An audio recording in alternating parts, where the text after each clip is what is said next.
Muy buenas tardes, bienvenidos a una nueva emisión de nuestro programa Prevención TV, octava temporada en el aire. Bueno, continuamos con el ciclo. Cuarta charla hoy de este ciclo sobre educación diabetológica, una vez más con la doctora Margarita Honfi. Así que luego de un breve corte, retomamos las charlas. Bueno, conforme lo planteamos al inicio del programa, estamos hoy con la doctora Margarita Honfi, cuarta charla ya del ciclo de educación diabetológica. Esto es un poco complicado. Ustedes saben que un conocido colaborador nuestro, el doctor Alberto Esperanza, ginecólogo especialista en fertilidad, en su momento saltó al estrellato haciendo una propaganda de una conocida marca de fiambres.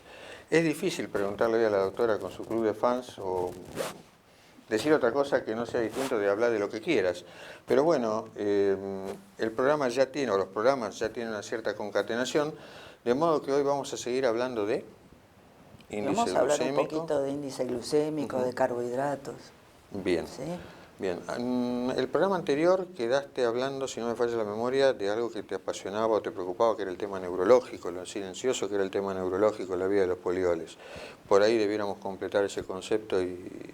Sobre todo hablando de la variabilidad glucémica, que es lo que objetivan los pacientes cuando se controlan. Si yo les digo contrólese postprandial y tengo 300 o tengo 250 y precomida tenía 150. Entonces es muy importante acá hablar qué comió, evaluar qué carga glucémica tiene lo que comió y cuál es el índice glucémico de ese alimento que comió.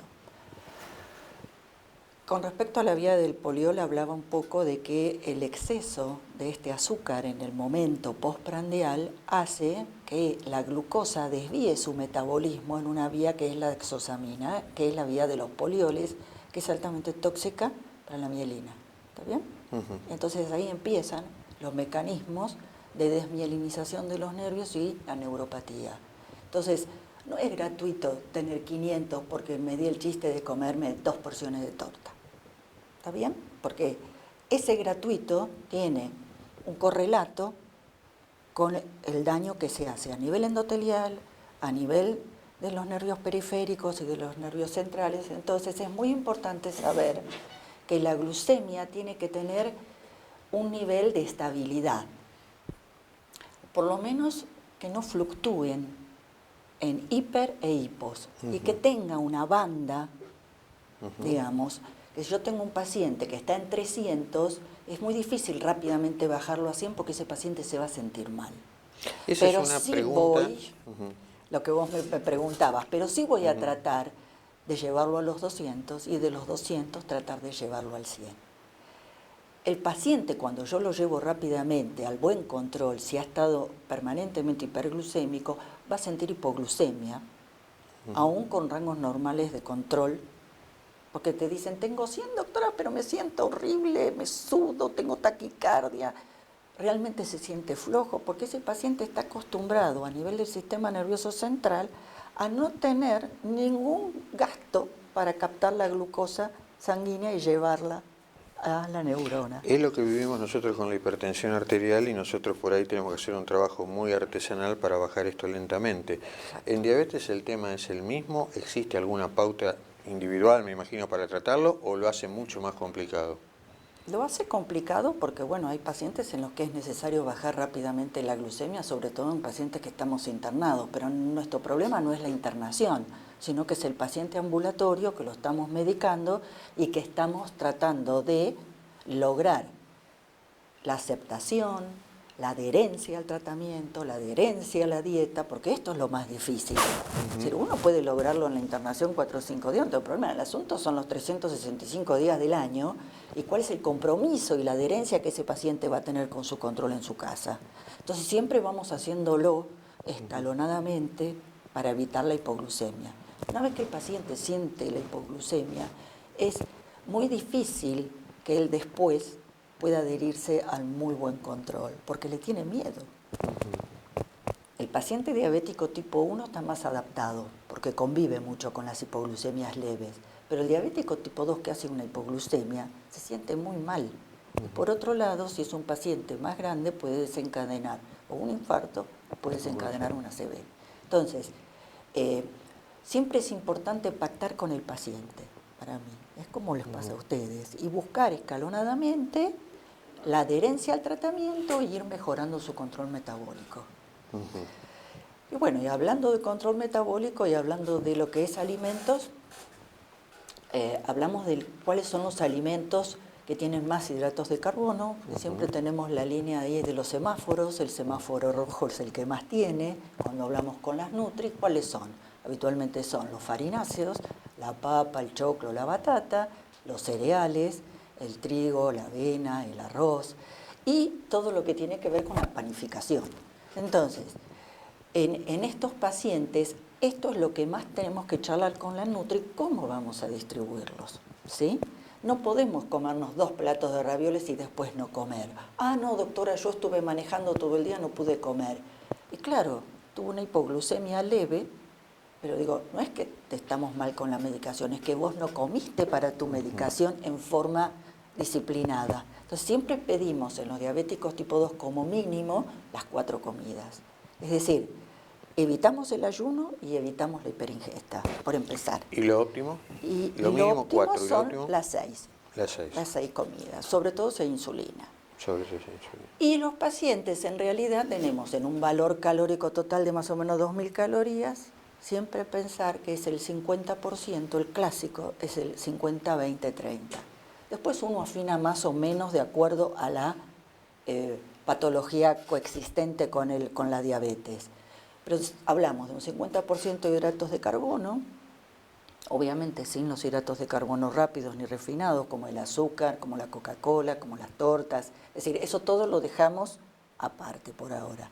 Y sí hablamos de hidratos de carbono complejos, es decir, que los que tengan mucho contenido de fibra, como son las legumbres, y sí hablamos de las mezclas con las verduras para tratar de bajar lo que hablamos del famoso índice glucémico.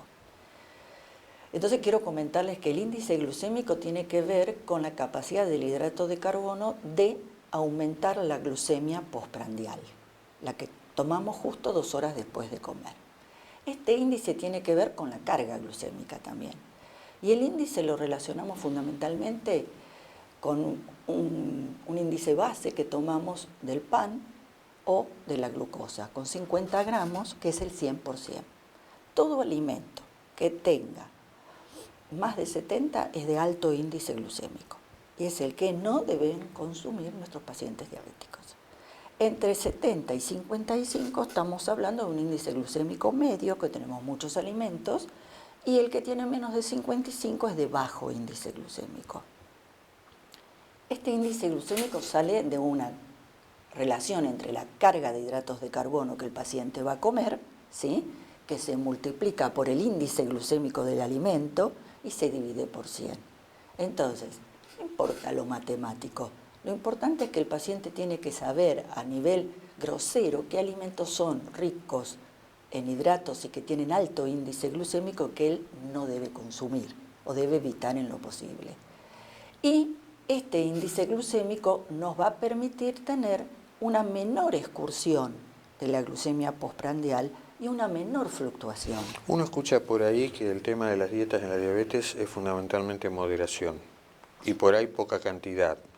Pero así como uno te escucha hablar, también hay restricciones o prohibiciones directamente. Yo digo que prohibiciones no, pero no es sano comer una cucharada de miel, no es sano endulzar con 2 cucharaditas de azúcar, no es sano tomarnos una Coca-Cola común. Si tenemos edulcorantes y si tenemos para endulzar bebidas gracias a la industria hoy que no tengan contenido de azúcar, entonces realmente esos son los alimentos que no deberían consumirse, excepto cuando hay una hipoglucemia, cuando realmente el azúcar está en menos de 70.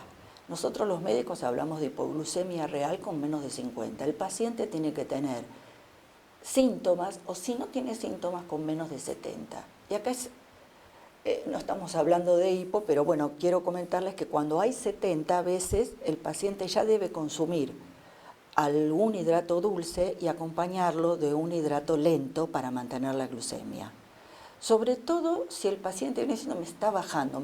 Hay niños que vienen y dicen, doctora, me está bajando. Ellos mismos están sintiendo y la mami les toma y no, pero tenés 100 y a los 10 minutos tienen 60. ¿Qué es un hidrato lento? ¿Qué ejemplo podés dar de eso? Los hidratos lentos son todos aquellos que tienen alrededor de su mezcla una cantidad de fibra importante, es decir, que están acompañados de alto contenido en fibra, como ser los cereales integrales, los panes multicereales, el arroz integral o el arroz parabolizado, que también tiene bajo índice glucémico, todo lo que tiene que ver con legumbres, que somos tan poco adeptos en Argentina, poroto, garbanzo, lenteja, y que realmente nos favorecen, nos dan saciedad, son muy ricos en aminoácidos, en proteínas, y son muy ricos en fibra, y nos permiten una excursión glucémica mucho más suave. Cortamos aquí porque nos están haciendo señales y después del corte seguimos con el programa.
Somos Femeva Salud. Te ofrecemos la mayor y más amplia cobertura. Visita nuestra nueva y moderna sede, donde podrás conocer planes a tu medida, utilizando tus aportes o afiliándote de forma directa. Llámanos al 0800-333-3032. Bransen 309 en Quilmes. Superintendencia de Seguros de Salud. RNMP 414124.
Volvemos del corte, estábamos hablando de solucionar una situación apelando a hidratos dulces, a hidratos lentos, ejemplificaste los hidratos lentos.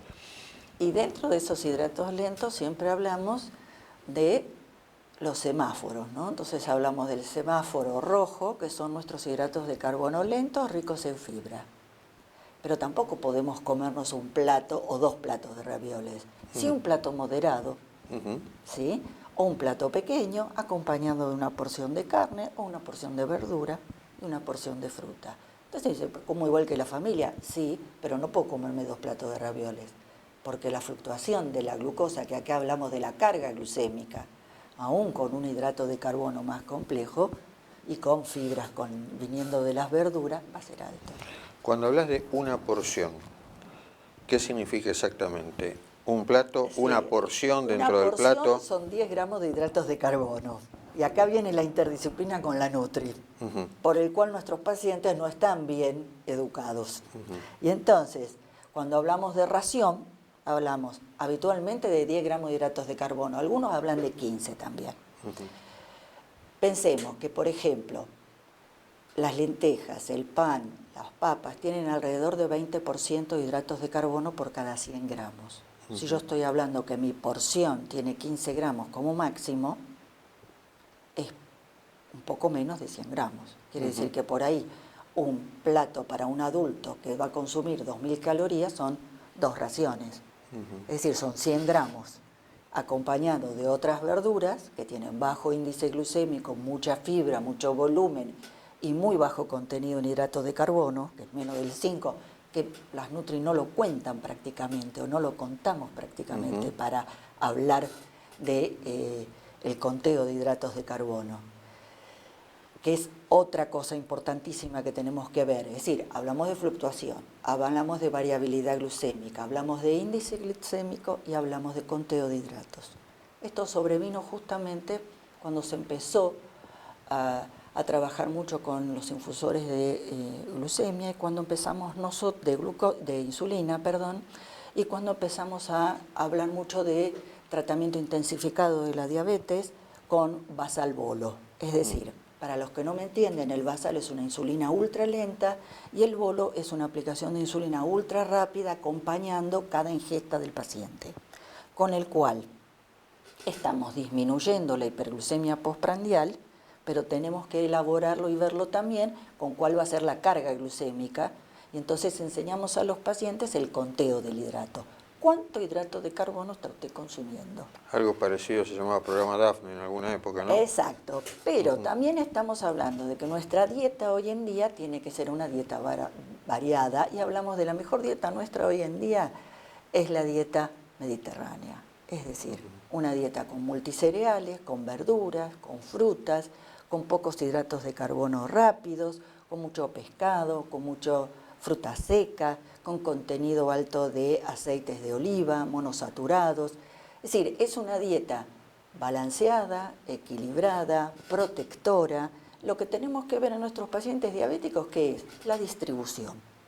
Y entonces por eso le enseñamos el conteo de hidratos, para que ellos sepan qué están comiendo cuando se comen 2 platos de ravioles o cuando se comen, no sé, 2 sándwiches. Entonces, es muy importante en el conteo, sobre todo para el que está insulinizado, porque va a adecuar esa insulinización a la cantidad de hidratos que va a comer.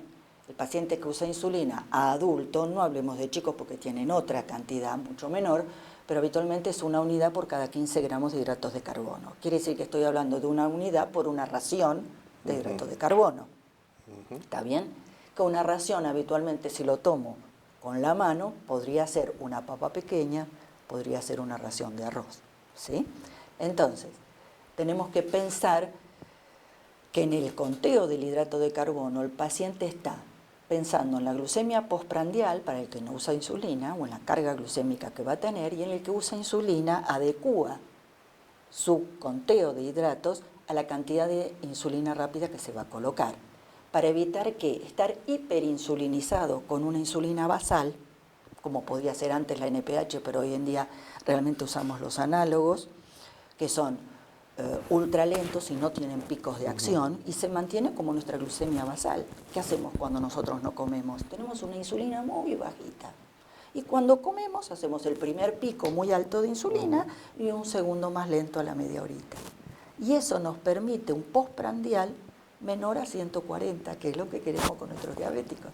Es decir, que aunque nos comamos el azúcar, los que no tienen diabetes no sobrepasan los 140. Por eso hablamos de este control tan óptimo. Perfecto. Y este es el que queremos también lograr en quienes, sobre todo, en nuestras diabéticas embarazadas, para tener un feto sano, no macrosómico y sin complicaciones, y en un diabético joven para evitar la complicación y una vida adulta lo más sana posible. Entonces, todo lo que es en cuanto a lo nuevo en nutricionistas, no podemos ir a la, tengo una dieta, doctora, porque tengo una diabetes y yo la verdad que no sé qué hacer. Y no es una consulta, son varias consultas. Para hablar del conteo, para hablar de la concentración de hidratos de carbono, de la distribución de la comida, del índice glucémico. Es decir, son varias cositas que el paciente tiene que aprender a seleccionar. Y eso va a ir originando cambios en su alimentación que lo van a beneficiar, sin tener esos picos, sin tener una hipoglucemia, porque, bueno, como comí tanto, me tomo otra pastilla, sobre todo cuando estaban las sulfodrogas, ¿sí? La glibenclamida. Hoy en día por ahí con otras drogas que no necesitamos, no estamos usando tanto las sulfodrogas, pero los pacientes realmente hacen hipoglucemias severas. Entonces me parece que tener una dieta muy equilibrada y que el paciente en lo que sepa pueda tener de acuerdo a su comprensión, la nutricionista y el médico saben perfectamente frente a qué paciente están y se va a adecuar a la comprensión a cada persona que tiene delante, ¿sí?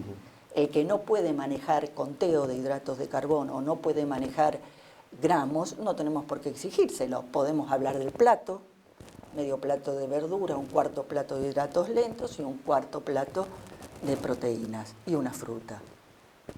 Y si no hablamos, ambas manitos es el contenido de que de los hidratos, digamos que tienen menos contenido de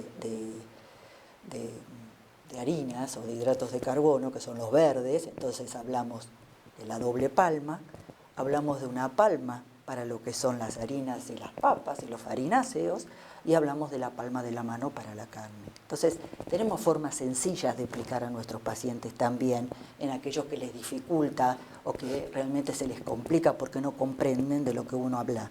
Pero sí podemos decir, bueno, usted coma esta cantidad, mídase antes y mida después y anóteme qué comió.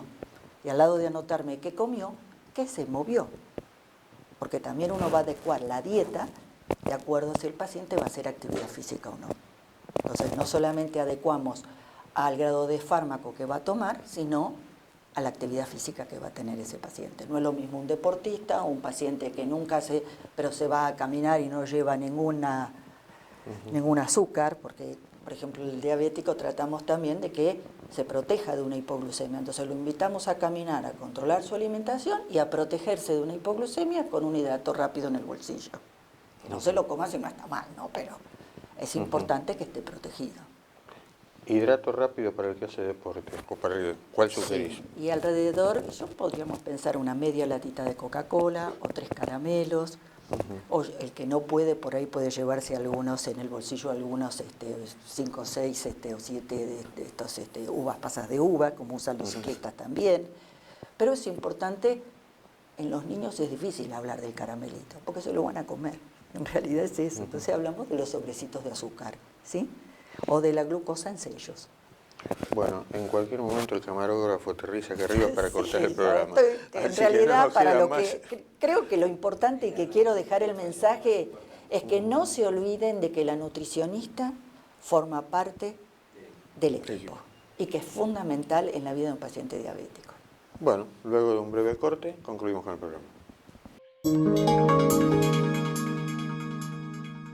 Bueno, final de este cuarto bloque de educación nutricional. Creo que fue el bloque más importante en el tema de la nutrición, es el bloque más importante educacional para los pacientes, para el buen control glucémico. Así que creo que lo que se habló hoy es de trascendencia fundamental para el buen control de los pacientes diabéticos. Es una piedra angular del tratamiento, ¿no? Sí. Sin Realmente ningún tipo de duda.